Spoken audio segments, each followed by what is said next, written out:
The Kerala story ने फिर से एक विमर्श खड़ा किया है, वहीं एकदम फ्रेश नया वाला विमर्श, जिसको लेकर दुनिया भर के मजहबी देश कहीं सेमिनार तो कहीं आंदोलन कर रहे हैं। वही विमर्श जो आए दिन रोज लिबरल सेडो इंटेलेक्चुअल लोग अपने फेसबुक और ट्विटर पर लिखते रहते हैं। आज चलिए हम ही को बता दीजिए इस्लामोफोबिया क्या है। यदि आप उन्हें उस हद तक जान लेते हैं जितना वो आपको नहीं जानने देना चाहते थे और फिर आप उनकी उस हकीकत को बयां करने लगते हैं तो उसे इस्लामोफोबिया कहते हैं। और ऐसा सच जानने और बताने वाला ही इस्लामोफोबिया कहलाता है। आपने मुगलों का असली इतिहास बताना शुरू किया, आप इस्लामोफोबिया हो गए। आपने मंदिरों की हकीकत बतानी शुरू की, आप इस्लामोफोबिया हो गए। आपने आतंक के पीछे की जिहादी सोच बतानी शुरू की, आप इस्लामोफोबिया हो गए। आप तरह तरह के जिहाद के इनके तरीके बताने शुरू किए, आप इस्लामोफोबिया हो गए। आपने अपनी बच्चियों को लव जिहाद समझाना शुरू किया, आप इस्लामोफोबिया हो गए। आपने इनके द्वारा किए अत्याचार बताना शुरू किया, आप इस्लामोफोबिया हो गए। आपने इनके पीएफआई जैसे गजवाए हिंद वाले प्लान बताने शुरू किए, आप इस्लामोफोबिया हो गए। आपने इनके थूकने से लेकर पत्थर चलाने के पीछे की सोच बतानी शुरू की, आप इस्लामोफोबिया हो गए। आपने इनके दूसरों को काफिर समझना और उससे नफरत करने वाली सच्चाई बतानी शुरू की, आप इस्लामोफोबिया हो गए। बेसिकली आप ये गलती कर दी है कि आपने रेत में धंसा सर बाहर निकाल इधर उधर देखना शुरू कर दिया है, इसीलिए आप इस्लामोफोबिक हैं। आपको सर रेत में ही धंसा कर रखना था और इनको जो मर्जी करने देना था। तब आप सेकुलर थे, आपको जैसा था वैसे चलते रहना देना चाहिए था और जब तक आग आपके घर तक नहीं आती तब तक भाईचारे का अफीम चाटते रहना था।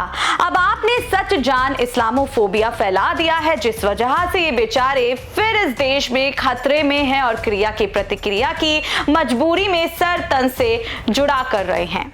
इसीलिए सारा दोष आपका है कि आपने कैसे भाईचारा खत्म करने की कोशिश की इस देश में। चुपचाप आपको चारा बन भाइयों के हाथों इस्तेमाल होने रहने देना था।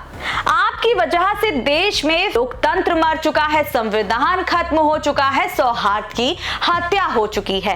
हर साल 4 से 5 बम ही तो फटते थे, 2 से 3 दंगे ही तो होते थे, 20 से 30 हजार लड़कियां ही तो शिकार होती थी। आपके शिवलिंग में वजू के नाम पर गंदगी ही तो बताई जाती थी, आपकी जमीनों पर मजार बना कब्जे ही तो किए जाते थे, आपके त्योहार ही तो नहीं मनाने दिए जाते थे, आपका धर्मांतरण ही तो चल रहा था, आप पर पत्थर ही तो मारे जा रहे थे, आपको थूका हुआ ही तो खिलाया जा रहा था, आपको मुस्लिम एरिया बता पलायन ही तो कराया जा रहा था, आपके सुरक्षा बलों पर हमले ही तो होते थे।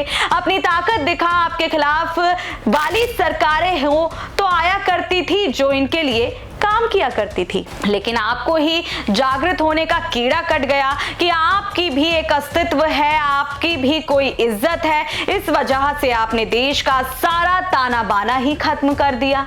अभी भी शर्म है तो छोड़िए ये सब और इस देश को बचा लीजिए। 2014 से पहले का वो प्यारा शतुरमुर्ग वाला भारत ले आइए। 80% है आप अभी भी कहीं खतरे में नहीं है। वो अलग बात है कि 80% आप अब कितने क्षेत्रफल में हैं ये सोचने मत बैठिएगा, वरना फिर से इस्लामोफोबिया हो जाएंगे।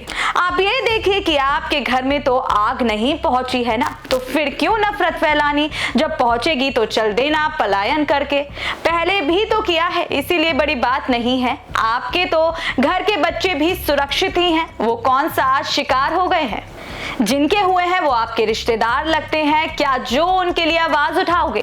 आपके अंदर कहां से ये आ गया कि जैसे यहाँ के जिहादी रोहिंग्यों से लेकर फिलिस्तीनियों तक के लिए यहाँ छाती पीटने लगते हैं, आप भी अपने पड़ोसियों के लिए आपका भाई होने के नाते वैसे ही आंसू बहाएंगे।